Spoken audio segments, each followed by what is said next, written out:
Wamiqa commerce academy पर आपका स्वागत है। आज इस वीडियो के माध्यम से नया चैप्टर स्टार्ट कर रहे हैं, जो चैप्टर है आपका लेखांकन समीकरण या अकाउंटिंग इक्वेशन। इस वीडियो के माध्यम से आज पढ़ेंगे कि लेखांकन समीकरण किस प्रकार से तैयार किया जाता है या लेखांकन समीकरण क्या होता है, बैलेंस शीट किस प्रकार से तैयार की जाती है, बैलेंस शीट का प्रारूप क्या होता है और जो अकाउंट्स होते हैं वे कितने प्रकार के होते हैं, उनके कौन-कौन से रूल्स होते हैं तथा लास्ट में पढ़ेंगे प्रैक्टिकल क्वेश्चन के माध्यम से लेखांकन समीकरण और लास्ट में पढ़ेंगे बैलेंस शीट लेखांकन समीकरण के माध्यम से कैसे तैयार की जाती है। ठीक है साथियों, देखिए सर्वप्रथम जो भी व्यापार में कोई कार्य होता है, ट्रांजैक्शन होता है, सर्वप्रथम उसके जनरल में एंट्री की जाती है, उसके पश्चात पोस्टिंग की जाती है लेजर के माध्यम से। उसके पश्चात में खाता बही की गणितीय शुद्धता की जांच करने हेतु एक ट्रायल बैलेंस एंड तलपट तैयार किया जाता है। उसके पश्चात में फाइनल अकाउंट तैयार किए जाते हैं, जिसमें सर्वप्रथम हेडिंग अकाउंट बनाया जाता है, फिर P and L account and profit and loss account तैयार किया जाता है और लास्ट में बैलेंस शीट तैयार की जाती है। बैलेंस शीट यानी व्यापार का या व्यापार के एक निश्चित दिन की वित्तीय स्थिति को जानने के लिए बैलेंस शीट तैयार की जाती है। सामान्यतः जो बैलेंस शीट होती है वो वर्ष के अंत में तैयार की जाती है, पर कभी भी व्यापारी द्वारा अगर एक निश्चित दिन को यानी निश्चित दिन की ही ये वित्तीय स्थिति बताता है, ना कि पूरे वर्ष की। तो निश्चित दिन की वित्तीय स्थिति यानी संपत्ति एवं दायित्वों को याद करने हेतु बैलेंस शीट तैयार की जा सकती है। देखो, यानी चिट्ठे को समीकरण के रूप में लिखने को समीकरण कहते हैं। जो बैलेंस शीट होती है, उसकी जो भी मदें होती है, उनको अगर समीकरण के रूप में लिखेंगे तो वो समीकरण इक्वेशन कहलाता है। लेखांकन समीकरण द्विपक्षीय अवधारणा पर आधारित होता है। जो लेखांकन समीकरण बनता है वो डबल एंट्री सिस्टम इन द्विपक्षीय अवधारणा पर आधारित होता है। अब देखो इसमें प्रारूप है बैलेंस शीट का। अब इसमें जो लेफ्ट साइड होती है यानी बाईं साइड हिंदी में बोले तो, और जो राइट साइड होता है यानी दाईं साइड, तो लेफ्ट साइड में तो लायबिलिटीज होती है, दायित्व होते हैं और अमाउंट होती है, और इसी तरीके से राइट साइड में असेट्स होती है। ठीक है, तो बैलेंस शीट का प्रारूप देखिए, तो बैलेंस शीट के दोनों पक्षों का योग हमेशा बराबर होता है, यानी जितनी संपत्ति है उतने दायित्व होंगे। अब दायित्व साइड में कौन कौन सी मदें इंक्लूड होगी वो देखते हैं। एक सर्वप्रथम आता है लेनदार यानी क्रेडिटर्स होते हैं वो आएंगे। सेकंड नंबर पे आएंगे बीपी यानी बिल्स पेबल। फिर आएगा बैंक ओवरड्राफ्ट, बैंक अधिविकृत है जो भी है, और लास्ट में आ जाती है कैपिटल। यानी जो ये मदें हैं वो लायबिलिटीज साइड में यानी लेफ्ट साइड में आएगी दायित्व के रूप में। ठीक है, और राइट साइड में कैश इन हैंड यानी जो आपके पास नगद है वो आएगा, यानी संपत्ति है ये। कैश एट बैंक जो बैंक में आपका पैसा जमा है, बैलेंस है, वो आएगा। डेटर से आपके जो देनदार है वो देनदार एसेट साइड में आएंगे, और बीआर है बिल्स रिसीवेबल है, एक तरह की संपत्ति होती है बीआर, तो एसेट साइड में आ जाएगी। इसके अलावा जितनी भी आपकी मशीनरी है, बिल्डिंग है, प्लांट है, जो भी है, जितनी भी असेट्स है वो राइट साइड में आ जाएगी, और लेफ्ट साइड में लायबिलिटीज आ जाएगी। जो इन दोनों पक्षों का योग यानी इसमें डेबिट और क्रेडिट नहीं होता है, तो लायबिलिटी साइड का योग और असेट साइड का योग हमेशा बराबर होता है। ठीक है, अब इसमें नोट दे रखा है कि बाईं यानी लेफ्ट साइड में पूंजी एवं दायित्व है यानी कैपिटल एंड लायबिलिटीज, तथा दाईं यानी राइट साइड की ओर असेट्स को दिखाया जाता है, जैसा कि मैंने अभी आपको बता दिया है। और चिट्ठे के दोनों पक्षों का योग हमेशा बराबर होता है, अभी आपको मैंने बता दिया है। ठीक है, अब बात करें लेखांकन समीकरण की, यानी लेखांकन इक्वेशन है उसका एक एग्जाम्पल देखते हैं। यानी चिट्ठे के अकॉर्डिंग, यानी जो चिट्ठा दे रखा है इसमें आप देख सकते हो, यानी कैश इन हैंड तो 2000 का है, कैश एट बैंक 10,000 का है, इसी तरीके से डेटर्स आपका 20,000 का है, बीआर आपका 4,000 का है, मशीनरी आपकी 14,000 की है, और बिल्डिंग आपकी 24,000 की है, टोटल राशि आपकी 74,000 हो गई। ठीक है, 74,000 हो गई। इसी तरीके से लायबिलिटी साइड में देखें तो आपके लेनदार है वो 10,000 के हैं, बीपीए 4,000 का है, बैंक ओवरड्राफ्ट आपका 10,000 का है, और कैपिटल आपकी 50,000 की है, तो टोटल कर देंगे 74,000 रुपए हो जाएंगे। ठीक है, अब इसमें आपको अगर असेट्स से निकालनी है, तो असेट्स निकालने का सूत्र होता है कैपिटल प्लस लायबिलिटीज, यानी असेट पहले भी आपको बता चुका है, मैंने बता दिया है कि बैलेंस शीट के दोनों पक्षों का योग हमेशा बराबर होता है। अगर लायबिलिटीज और असेट्स दोनों पक्षों का योग बराबर होगा तो चिट्ठा सही रूप में तैयार माना जाता है। अब इसमें अगर आपको असेट्स निकालनी है तो असेट्स निकालने का सूत्र होता है कैपिटल प्लस लायबिलिटीज कर देंगे, यानी असेट्स का योग 74,000 है, तो इस साइड जो भी कैपिटल है प्लस लायबिलिटीज है उन दोनों का टोटल करेंगे तो 74,000 आ जाएगा। ठीक है, यानी कैपिटल अलग होती है, कैपिटल जो व्यापारी द्वारा पूंजी इन्वेस्टेड की जाती है, इन्वेस्टमेंट किया जाता है, वो एक तरीके से व्यापार का दायित्व होता है, इसलिए कैपिटल को अलग से दर्शाया जाता है लायबिलिटी साइड में। असेट्स निकालेंगे तो कैपिटल प्लस लायबिलिटीज कर देंगे, जो आपकी कैपिटल 50,000 है और लायबिलिटीज आपकी 24,000 है। 24,000 लायबिलिटीज जैसे आ जाएगी, जैसे बैंक ओवरड्राफ्ट 10,000 का है, बीपी 4 का है और इस तरीके से जो लेनदार आपके 10,000 के 14,000 ये होगी और कैपिटल होगी 50,000। ठीक है, ऐसे असेट्स प्राप्त हो जाएगी। सेकंड रूप में इक्वेशन देखें तो अगर कैपिटल निकालना है, पूंजी निकालनी है, तो असेट्स माइनस लायबिलिटीज कर देंगे। तो असेट्स आपकी 74,000 है माइनस लायबिलिटीज आपकी 24,000 की है, तो 50,000 कैपिटल आ गई। ठीक है, अगर आपको लायबिलिटीज निकालना है यानी दायित्व निकालना है, तो इसका सूत्र होता है असेट्स माइनस कैपिटल। या तो असेट्स आपकी 74,000 की है और कैपिटल आपका 50,000 का, तो 24,000 लायबिलिटीज आ गई। ठीक है, तो आपको ये समझ में अच्छी तरह से आ चुका होगा। यानी चिट्ठे के दोनों पक्षों का योग बराबर होता है, एक साइड में लायबिलिटीज होती है और एक साइड असेट्स होती है। ठीक है, अब जो लायबिलिटी साइड में लायबिलिटी साइड में एक तो बैंक ओवरड्राफ्ट आएगा, आपका लेनदार आएंगे, बीपी आएंगे और लास्ट में आएगा कैपिटल। ठीक है, और असेट साइड में आपकी संपत्तियां आ जाएगी, जिसमें एक एसेट बैंक आ जाएगा और आपके जो डेटर्स आ जाएंगे, बीआर आ जाएगा, मशीनरी आ जाएगी, प्लांट आ जाएगी, बिल्डिंग आ जाएगी, आदि चीजें आ जाएगी। ठीक है, अब इसमें मूलभूत तत्व या आधारभूत तत्व कौन कौन से होते हैं इसमें? इसमें असेट्स होती है, कैपिटल होती है, लायबिलिटीज, ये मूलभूत आधार तत्व माने जाते हैं बैलेंस शीट में। ठीक है, आपके समझ में आ चुका होगा। अब नेक्स्ट बात करेंगे खातों का वर्गीकरण एवं नाम एवं जमा के नियम के बारे में। देखो ये इंपॉर्टेंट है, जो भी ये अकाउंट्स आपके सामने दिखाई दे रहे हैं 5 प्रकार के, इन्हीं के आधार पे पूरी अकाउंटिंग चलेगी। जो नियम आप आज पढ़ेंगे इस वीडियो के माध्यम से, वो नियम आपके क्लास 11 से लेके क्लास बीकॉम, एमकॉम, आप सीए, सीएस, सीडब्ल्यूए जो भी कर रहे हैं, सीएमए कर रहे हैं या अदर कॉमर्स से रिलेटेड जो भी कॉम्पिटिशन एग्जाम उनकी प्रिपरेशन कर रहे हैं, तो सभी नियम आज इस वीडियो के माध्यम से मैं बताऊंगा। यही बेस आपका रहेगा, यानी क्लास 11 से लेके बीकॉम, एमकॉम जितने भी हायर डिग्रीज है उनमें सेम नियम ये चलते रहेंगे। अब बात करेंगे कि खातों का जो क्लासिफिकेशन है वो कितने प्रकार का कर रखा है। यानी खाते हैं जो मुख्यतः 5 प्रकार के होते हैं। फर्स्ट होता है असेट्स अकाउंट यानी संपत्ति खाते होते हैं। सेकंड होता है लायबिलिटीज अकाउंट यानी दायित्व खाते। थर्ड होता है कैपिटल अकाउंट यानी पूंजी खाता। और फोर्थ होता है इनकम एंड प्रॉफिट अकाउंट यानी आय एवं लाभ खाते। और लास्ट होता है आपका एक्सपेंसेज एंड लॉसेज अकाउंट यानी व्यय एवं हानि खाते। देखिए अब इसमें वन बाय वन बात करेंगे, पांचों में जो आपके प्रकार के अकाउंट्स हैं उनकी वन बाय वन डिटेल से चर्चा करेंगे। अब फर्स्ट तो है आपका असेट्स अकाउंट यानी संपत्ति खाते हैं। अब संपत्ति खाते क्या होते हैं, कौन कौन सी चीजें इनमें शामिल होती है उनको देखते हैं। संपत्ति में कौन कौन सी वस्तुएं शामिल होती है। देखो वे खाते जो मूर्त एवं अमूर्त संपत्तियों से संबंधित होते हैं। यानी संपत्तियां दो प्रकार की होती है, एक मूर्त है, एक अमूर्त है। जिनको छू सकते हैं वो मूर्त संपत्ति कहलाती है, यानी देखा या छुआ जा सकता है वो मूर्त संपत्ति होती है। और जिनको देखा या छुआ नहीं जा सकता वो अमूर्त संपत्ति होती है, जैसे गुडविल। तो इसमें असेट्स अकाउंट में रोकड़ आता है, देनदार आता है, मशीनरी आती है, भवन, औजार और ख्याति है, एक्स्ट्रा जो भी गुडविल है वो असेट्स अकाउंट्स कहलाते हैं। नेक्स्ट है लायबिलिटीज अकाउंट या दायित्व खाते। वे खाते जो बाहरी व्यक्तियों या संस्थाओं से संबंधित होते हैं, जो व्यापार को वित्त एवं साख उपलब्ध करवाते हैं। यानी जो खाते हैं बाहरी व्यक्तियों के होते हैं, जो व्यापार को चलाने के लिए वित्त एवं साख या ऋण उपलब्ध करवाते हैं। अब व्यापार का दायित्व होता है कि उनको निश्चित समय पर उनको पैसा रिटर्न करना है, उसके संबंध में उनको ब्याज भी देना होगा व्यापार को। तो लायबिलिटीज के अंतर्गत जो लेनदार आते हैं, बैंक ओवरड्राफ्ट आता है, बैंक लोन आता है और बिल्स पेबल एक्सेट्रा आते हैं। ठीक है, नेक्स्ट है कैपिटल अकाउंट। अब ये खाता व्यापार के स्वामी से संबंधित होता है, यानी जो कैपिटल अकाउंट होता है वो लायबिलिटी साइड में आता है। अब जो ये अकाउंट होता है वो व्यापार के स्वामी से संबंधित इसलिए होता है क्योंकि व्यापारी द्वारा व्यापार को संचालित करने हेतु पैसा लगाया जाता है। इसलिए पृथक अस्तित्व यानी सेपरेट एंटिटी सिस्टम के अकॉर्डिंग देखें तो व्यापार एवं स्वामी का अस्तित्व अलग अलग होता है। ठीक है, तो ये खाता है व्यापार के स्वामी से संबंधित होता है। नेक्स्ट है इनकम एंड प्रॉफिट अकाउंट, यानी वे खाते जो व्यापार की आय एवं लाभ से संबंध रखते हैं। यानी इस प्रकार के अकाउंट जो व्यापार में किसी प्रकार की अगर इनकम हो या प्रॉफिट हो उससे संबंध रखते हैं, वे इनकम एंड प्रॉफिट अकाउंट्स कहलाते हैं।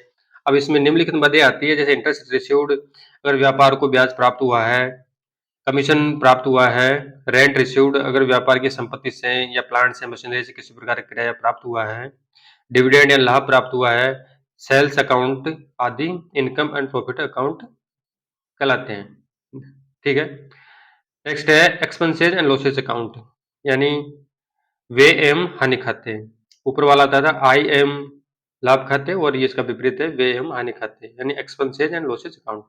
ये खाते व्यापार के व्यय एवं हानि से संबंधित होते हैं, यानी व्यापार में जितने प्रकार के एक्सपेंसेज या खर्चे होते हैं या किसी प्रकार की हानि होती है उनसे संबंधित खातों को एक्सपेंसेज एंड लॉसेज अकाउंट कहा जाता है। अब इसमें निम्नलिखित मदें शामिल होती है।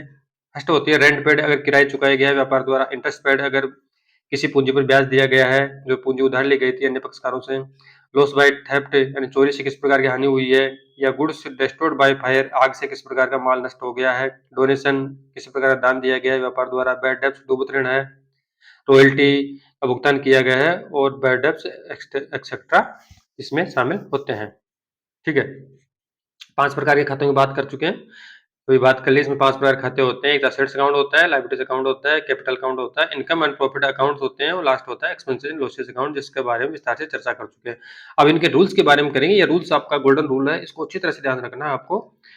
इन्हीं नियमों पे पूरी अकाउंटिंग सिस्टम चलेगा, पूरा अकाउंट्स आपका इन्हीं नियमों पे चलेगा। जो 5 प्रकार के अकाउंट्स है, जो assets account, liabilities account, capital है, इनकम एंड प्रॉफिट और एक्सपेंसेज एंड लॉसेज अकाउंट है, उनका नियम आज देखते हैं। और इनके जो नाम, यानी डेबिट को तो शॉर्ट में डीआर बोलते हैं, और क्रेडिट को शॉर्ट में सीआर बोलते हैं, और हिंदी में डेबिट को नाम कहा जाता है और सीआर को जमा कहा जाता है। अब इनके रूल्स देखते हैं और इनका शेष क्या होता है, ये आपको दिमाग में अच्छी तरह से ध्यान रखना है। देखिए, असेट्स अकाउंट की बात करें तो असेट्स यानी संपत्ति का बैलेंस हमेशा डेबिट होता है, ये ध्यान रखना अपना आपको। और इसी तरीके से जिस प्रकार से असेट्स का बैलेंस डेबिट होता है, तो लायबिलिटीज का से विपरीत हो जाएगा। लायबिलिटीज का बैलेंस सीआर होता है, क्रेडिट होता है। और कैपिटल अकाउंट का बैलेंस हमेशा सीआर होता है, क्योंकि दायित्व होता है।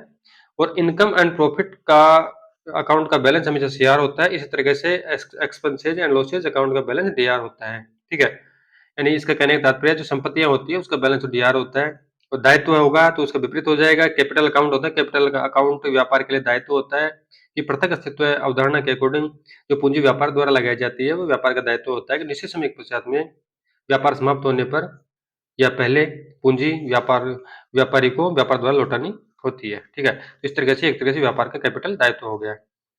नेक्स्ट है इनकम एंड प्रॉफिट। तो इनकम, व्यापार में किसी प्रकार की इनकम हो रही है या लाभ हो रहा है तो फायदा होगा, तो फायदे को सीआर करेंगे। और एक्सपेंसेस लॉसेज हो रहा है तो उसको डेबिट कर देंगे। तो कहने का तात्पर्य यह सीधा सीधा यह है कि संपत्तियों का बैलेंस हमेशा डेबिट होता है, और दायित्वों का बैलेंस हमेशा क्रेडिट होता है। और व्यापार को किसी प्रकार का लाभ हो रहा हो या प्रॉफिट हो रहा हो, इनकम हो रही है, तो उसका बैलेंस हमेशा सीआर होता है। और हानियों एवं व्यय का बैलेंस हमेशा डेबिट होता है, ये आपको ध्यान में रखना है। अब इसमें नियम बता रखा है कि अगर संपत्ति में वृद्धि होगी, मान के चलो आपकी संपत्ति पहले 10,000 की है, आपने और परचेज कर ली 20,000 की, तो टोटल संपत्ति आप 30,000 की हो गई। अगर संपत्ति में किसी प्रकार से वृद्धि होती है तो उसको डेबिट कर देंगे। क्या कर देंगे? डेबिट। अब ये नियम आगे जब जनरल एंट्री करेंगे, किस प्रकार से जनरल एंट्री की जाती है, खातों में किस प्रकार से लेजर में पोस्टिंग करेंगे, उस टाइम पे देखेंगे कि संपत्ति में वृद्धि होने पर किस प्रकार से एंट्री होगी, कमी होने पर किस प्रकार से एंट्री होगी। वो एंट्री जब तक आपकी क्लियर होगी, तब तक आप इन नियमों को अच्छी तरह से समझ जाओगे। तो अगर असेट्स में वृद्धि हो रही है तो डेबिट कर देंगे, और अगर कमी हो रही है किसी प्रकार से उसको क्रेडिट कर देंगे। इसी तरीके से लायबिलिटीज में दायित्व में वृद्धि होने पर क्रेडिट करेंगे और कमी होने पर डेबिट करेंगे, क्योंकि दायित्व का बैलेंस सीआर होता है, तो वृद्धि होगी तो क्रेडिट करेंगे और कमी होने पर डेबिट करेंगे। इसी तरीके से कैपिटल अकाउंट की में अगर पूंजी में किसी प्रकार से वृद्धि होती है तो क्रेडिट करेंगे, और कमी होने पर डेबिट करेंगे। और इनकम एंड प्रॉफिट अकाउंट में अगर आई एम लाभ में वृद्धि होने पर क्रेडिट करेंगे तथा कमी होने पर डेबिट करेंगे। इसी तरीके से इसका विपरीत हो जाएगा। ये एक्सपेंसेज एंड लॉसेज अकाउंट में व्यय एवं हानियों में वृद्धि होने पर डेबिट करेंगे तथा किसी प्रकार की कमी होने पर क्रेडिट करेंगे। ठीक है, आपको ये नियम समझ में आ चुका होगा। अब बात करें कि प्रैक्टिकल क्वेश्चन के माध्यम से देखते हैं बैलेंस शीट किस प्रकार से तैयार की जाती है, और अकाउंटिंग समीकरण किस प्रकार से बनाए जाते हैं, किस प्रकार से उसको सॉल्यूशन करेंगे। देखो, निम्नलिखित व्यवहारों से लेखांकन समीकरण तैयार करना है तथा वर्ष के अंत में चिट्ठा भी प्रिपेयर करना है। अब इसमें ये ट्रांजेक्शन दे रखे हैं, उन ट्रांजेक्शन के माध्यम से क्वेश्चन को हल करना है। देखिए, हरिराम ने नगद से व्यापार आरंभ किया। कितने से किया? 1.5 लाख रुपए से नगद पूंजी से व्यापार को आरंभ किया। नेक्स्ट दे रखा है इसमें, कार्यालय प्रयोग हेतु टाइपराइटर का क्रय किया 8,000 का। पहले इस क्वेश्चन को पढ़ लेते हैं, फिर इसको हल करेंगे। माल नगद खरीदा 30,000 रुपए का, और माल उधार खरीदा 45,000 रुपए का, यानी टोटल 75,000 का माल खरीदा है। इसमें 30,000 तो कैश में परचेज किया और 45,000 यानी उधार में खरीदा है। अब इसमें आगे बता रखा है कि जो 75,000 रुपए का माल खरीदा था, यानी 75,000 रुपए का माल का 33.5% लाभ पर बेचा गया है। जो आपका इस 75,000 का माल था उसको 33 से 1/3% लाभ पर बेचा गया है। आधा भुगतान नकद में प्राप्त हुआ और आधा भुगतान उधार रहा। वेतन एवं व्यय किराए का क्रमशः 2,000 एवं 3,000 रुपए भुगतान किया गया। निजी प्रयोग हेतु स्कूटर खरीदा 30,000 का, और कमीशन प्राप्त किया 1,000 का, और लेनदारों को भुगतान किया 1500 का, सॉरी 15,000 का। अब इसको एक लेखांकन समीकरण के माध्यम से हल करते हैं। देखिए, लेखांकन समीकरण का सूत्र होता है संपत्तियां बराबर दायित्व प्लस पूंजी। और जो संपत्तियां होती है राइट साइड में बैलेंस शीट के, अगर उसको इक्वेशन को समान करेंगे तो जो लेफ्ट साइड में लायबिलिटीज होती है उनमें दो चीजें शामिल होती है, एक तो होती है दायित्व, एक होता है पूंजी। इसमें दो मदे होती है, दायित्व प्लस पूंजी बराबर संपत्तियां। ठीक है। अब पहला इक्वेशन हल करेंगे, जो नगद से व्यापार आरंभ किया। अब इसमें जो भी देर का है, जो नगद पूंजी लगाई है, टाइप राइटर या माल है वो संपत्तियां हैं, देनदार भी संपत्तियां हैं, अभी बैलेंस शीट में पढ़ चुके हैं। इसी तरीके से दायित्व साइड और पूंजी साइड देखेंगे, लेनदार प्लस पूंजी इसमें शामिल है। अब इसमें देखो, नगद से व्यापार आरंभ करेंगे, कितने से किया, 1.5 लाख रुपए से। ठीक है, तो नगद व्यापार में आ गया, संपत्तियां बढ़ गई। ठीक है, और इसी तरह संपत्तियां बढ़ गई तो स्वाभाविक है कि दायित्व बढ़ेंगे। तो 1.5 लाख रुपए का एक पूंजी लगाई गई है व्यापारी द्वारा, वो 1.5 लाख का दायित्व हो गया। नेक्स्ट है, कार्यालय हेतु टाइप राइटर का क्रय किया गया, कितने का किया गया, 8,000 का। तो 1.5 लाख की पूंजी थी व्यापार में, उसमें 8,000 माइनस कर देंगे। ठीक है, तो एक 42 हो गया। इस तरीके से टाइप राइटर की संपत्तियां आ गई तो 8,000 ऐड हो जाएंगे इस संपत्ति साइड में। ठीक है, इसी तरीके से दायित्व साइड में किसी प्रकार का कोई चेंजिंग नहीं होगा। अब नया समीकरण देखते हैं। तो नगद माल, नगद एवं उधार खरीदा गया तो 1,42,000 रुपये टोटल है, क्यों 8,000 रुपये टाइप राइटर क्रय कर लिया था।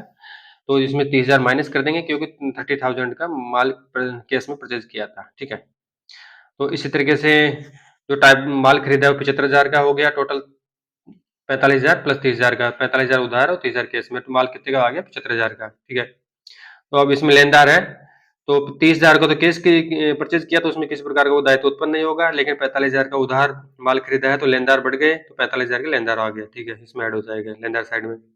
इसी तरीके से अब नेक्स्ट में कह रहा है, माल था जो उसको 33/3% लाभ पर आधा नगद आधा उधार बेचा गया।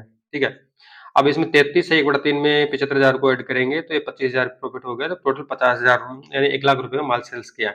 अब उसमें से आधा नगद बेचा और आधा उधार बेचा, तो आधा नगद कितने का हो गया, 50,000 का, 50,000 ऐड हो जाएंगे नगद में। ठीक है, इसी तरीके से 75,000 का माल था, 8,000 टाइप रेट था, 83,000 हो गया, 83,000 में 75,000 माइनस कर देंगे, कितने कर देंगे, 75,000।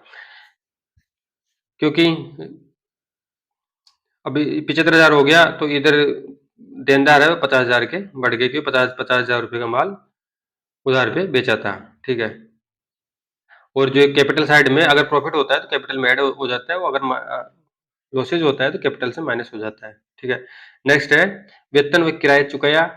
अब इसमें एक 12 प्लस 50,000 कर देंगे, एक 62 आ गया। इस तरह से वेतन व किराया 5,000 का था, 2,000 3,000 था, तो माइनस कर देंगे इसमें से। ठीक है, 1,57,000 शेष रह गया। इसी तरीके से टाइप राइटर का वो 8,000 है और 50,000 रुपये का वो देनदार है। इस तरह से 45,000 के लेनदार है, और उसमें से 1.5 लाख में से 25,000 ऐड करेंगे लाभ के, तो 1,75,000 आ गया। अब 1,75,000 आ गया, किसी प्रकार लॉसेज है, अगर एक्सपेंसेस हो रहा है तो उस माइनस कर देंगे कैपिटल में, तो 5,000 माइनस कर देंगे, 170 बच गए। ठीक है, अब निजी प्रयोग हेतु स्कूटर खरीदा, 1,57,000 इनका केस है, इसमें 5,000 माइनस कर दिए थे, किसमें से, वे हुआ था उसमें नगद में से।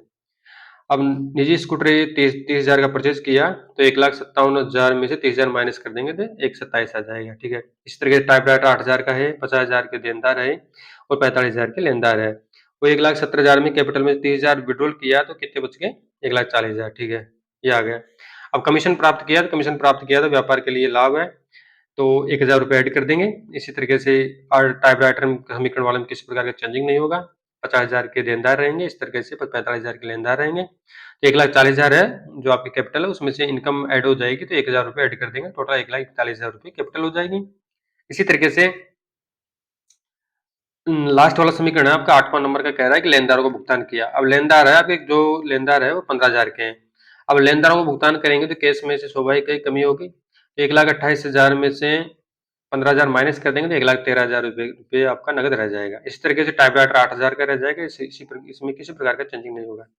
जो आपका देनदार है वो 50,000 के सेम रह जाएंगे। इसी तरीके से आपके जो लेनदार थे वो पहले 45,000 के थे, उनमें से आपने 15,000 का भुगतान कर दिया, तो आप कितने के बचेंगे, 45 माइनस 15 कर देंगे, 30,000 रुपये के आपके लेनदार रह जाएंगे, और 1,41,000 रुपये की आपकी जो कैपिटल है वो सेम रह जाएगी। तो इस तरीके से जो आपका समीकरण बना है, ये आठों मदों को, यानी जो 8 प्रकार की मदें थी, जिसमें आपको क्वेश्चन दे रखे थे, उनको सोल्व करने के पश्चात में जो नया समीकरण बना आपका वो 1,13,000 तो आपका कैश रह जाएगा, 8,000 का आपको जो असेट साइड में आ जाएगी, यानी टाइपराइटर आपका 8,000 का रह जाएगा। इस तरीके से आपके डेटर्स है 50,000 के रह जाएंगे, और जो लेनदार है क्रेडिटर्स है आपके 30,000 के रह जाएंगे, और जो आपकी कैपिटल है 1,41,000 की रह जाएगी। ठीक है, अब इसमें बैलेंस शीट बनाएंगे तो बैलेंस शीट बनाने से पहले सर्वप्रथम ऊपर लिखा जाता है बैलेंस शीट एज ऑन, जो भी तारीख होती है 31 मार्च, जो भी वर्ष है वो वर्ष उसके आगे लिख देंगे। ठीक है, अब इसमें बैलेंस शीट बनाने के लिए लेफ्ट साइड में लायबिलिटीज आती है, फिर अमाउंट आती है, और राइट साइड में असेट्स आती है, फिर अमाउंट आती है।